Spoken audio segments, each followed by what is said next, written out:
मतदान कर्मियों को लेकर लौट रही बस में आग लग गई।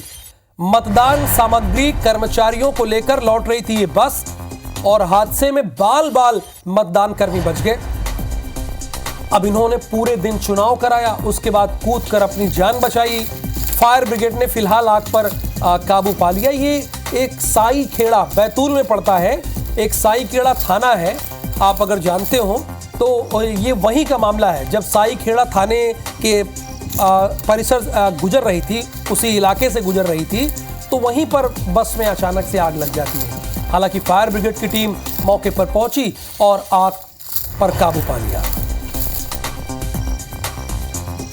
ये तस्वीरें हम आपको दिखा रहे हैं, मतदान कर्मियों को लेकर लौट रही इस बस में आग लग गया है। अब हमारे संवाददाता जुड़ेंगे बैतूल से, तो उनसे जानने की कोशिश करेंगे क्या जब मतदान कर्मियों को लेकर लौट रही थी तो क्या उसमें इलेक्ट्रॉनिक वोटिंग मशीनें भी थी या नहीं थी, ये भी जानने की कोशिश करेंगे। वो या तो वो अलग कहीं गई थी, सिर्फ मतदान कर्मियों को लेकर लौट रहे थे, ये भी उनसे जानकारी देंगे।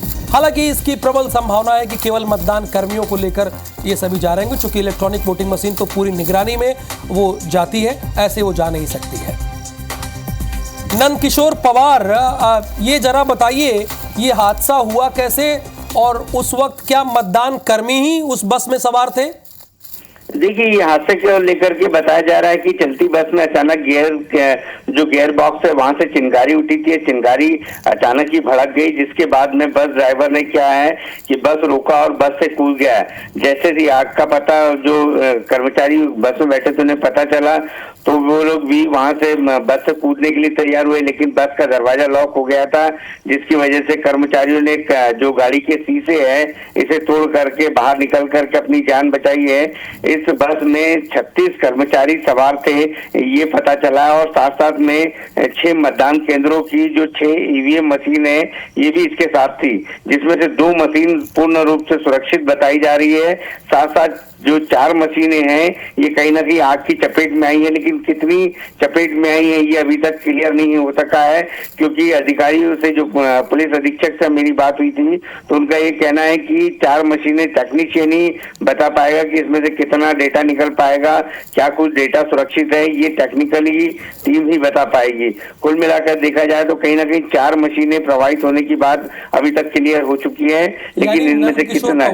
1 मिनट, यानी 35 मतदान कर्मी थे और कुल 6 कितने 36 मतदान कर्मी थे। ओके राइट, 36 मतदान कर्मी थे और ओवरऑल इलेक्ट्रॉनिक वोटिंग मशीन 6 थी जी, और 6 में 4 प्रभावित हुई है। जी हाँ। देखिए, पुलिस अधीक्षक तो बताएगा नहीं ना, ये आपको कलेक्टर से बात करना होगा। आगे के बुलेटिन में आपसे बात करेंगे, आप कलेक्टर से बात कीजिएगा कि क्या हुआ। बहुत शुक्रिया इस पूरी जानकारी के लिए आपका।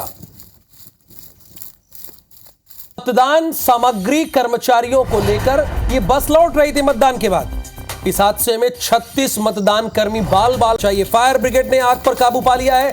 साई खेड़ा थाना क्षेत्र का यह मामला है। लेकिन सबसे इंपॉर्टेंट बात यह है इस खबर में कि इसमें 6 इलेक्ट्रॉनिक वोटिंग मशीन थी, यानी ईवीएम, 6 ईवीएम थी। और जैसा कि हमारे संवाददाता नंदकिशोर पवार ने मुझे बताया है, यानी IBC24 को जानकारी दी है, उसके अकॉर्डिंग 4 ईवीएम मशीन क्षतिग्रस्त हो गई है। तो नंदकिशोर पवार इस वक्त हम बैतूल से हमारे साथ लाइव जुड़े हैं। नंदकिशोर, इसमें मुझे जानना यही है और हमारे दर्शक भी यही जानना चाहते हैं कि जो 6 ईवीएम मशीन थी, क्या उसमें वोटिंग हुई थी और वो सुरक्षित है या नहीं है? अभी तक प्रशासन की तरफ से अपना कोई पक्ष नहीं रखा, लेकिन जो पुलिस अधीक्षक से बात हुई उनसे स्पष्ट है कि 4 मशीनें इस आगजनी में प्रभावित हुई है और कहीं ना कहीं इनका डेटा खराब भी हो सकता है, लेकिन टेक्नीशियन देखने के बाद ही स्पष्ट हो पाएगा कि इसका कितना डेटा रिकवर हो पाएगा या नहीं हो पाएगा। कुल मिलाकर के पसों पे इसमें प्रशासन है। जब तक टेक्नीशियन इन 4 मशीनों को चेक नहीं कर लेते तब तक स्पष्ट नहीं हो पाएगा कि इनका डेटा सुरक्षित है या नहीं है। नंदकिशोर, कम से कम उन अधिकारी का नाम तो बताइए जो अपना पक्ष रखने से डर रहे हैं। देखिए, पुलिस अधीक्षक की बात तो बहुत यहां पर आधिकारिक नहीं मानी जाएगी, वो हादसे के बारे में जानकारी दे सकते हैं, बट ईवीएम मशीन, चूंकि 6 ईवीएम मशीन थी उसमें, उसके बारे में तो प्रशासनिक अधिकारी बताएंगे। किससे किससे आपने बात करने की कोशिश की जिन्होंने रिप्लाई नहीं किया? देखिए इसमें अपर कलेक्टर से हमारी बातचीत हुई थी। अपर कलेक्टर ने स्पष्ट कर दिया था कि मौके पर कलेक्टर पहुंचे हैं, कलेक्टर ही इस मामले की जानकारी देंगे। देर रात तक कलेक्टर, ऑब्जर्वर और कलेक्टर, एसपी, तमाम आला अधिकारी इस पूरे मसले में बातचीत करते रहे। अल सुबह बात हो पाई तो उनका कहना है कि अभी फिलहाल में हम पूरा फीडबैक ले रहे हैं। फीडबैक लेने के बाद ही हम स्पष्ट कर पाएंगे कि इन मशीनों को कितना नुकसान हुआ और क्या हुआ। हालांकि इन्होंने कहा है कि हम थोड़ी देर बाद बात करेंगे, लेकिन कब बात करेंगे ये अभी तक स्पष्ट नहीं हो पा रहा है।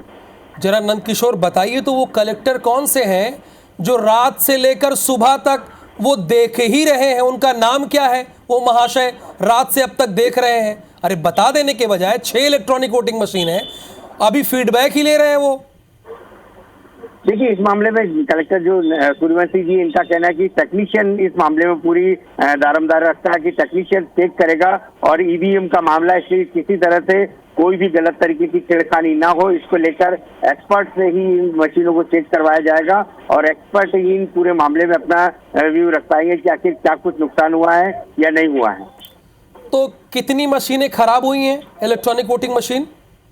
इसमें 4 मशीनें खराब होने की बात कही जा रही, क्योंकि 6 मशीनें इस टोटल बस में आ रही थी, 2 मशीनें पूर्ण रूप से सुरक्षित है। जो 4 मशीनें हैं, 4 मशीनें कहीं ना कहीं आगजनी में प्रभावित हुई है। चारों मशीनों को जब तक एक्सपर्ट टेक्नीशियन पूरी तरह से चेक करके संतुष्ट नहीं हुआ थे, तब तक प्रशासन इस मामले में अपना अभिमत फिलहाल रखने के मूड में नहीं है। यानी नंदकिशोर, कलेक्टर ये कह रहे हैं कि एक्सपर्ट का वो वेट कर रहे हैं, एक्सपर्ट जब आएगा तब वो जानकारी देंगे। बेशक इस मामले में उनका साफ कहना है कि एक्सपर्ट पूरी मशीन को चेक करेगा, उसके बाद में दूसरे टेक्नीशियन से भी चेक करवाएंगे ताकि आयोग को जो रिपोर्ट भेजे वो रिपोर्ट स्पष्ट हो, किसी तरह की कोई भी गड़बड़ी ना हो। इसको लेकर के वो सजग रहना चाहते हैं। अब खबर के दूसरे पहलू पर आते हैं। जो 36 मतदान कर्मी थे वो सभी सुरक्षित हैं?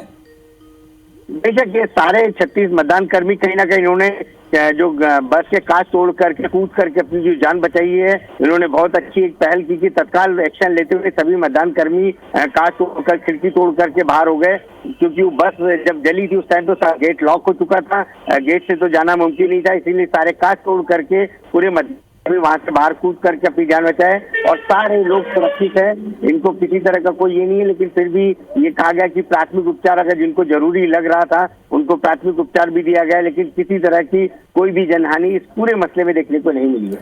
शुक्रिया नंदकिशोर पवार इस पूरी जानकारी के लिए। जैसे ही एक्सपर्ट आए उन मशीनों का क्या हुआ, 4 मशीनों के बारे में, वो आप हमें अपडेट दीजिएगा।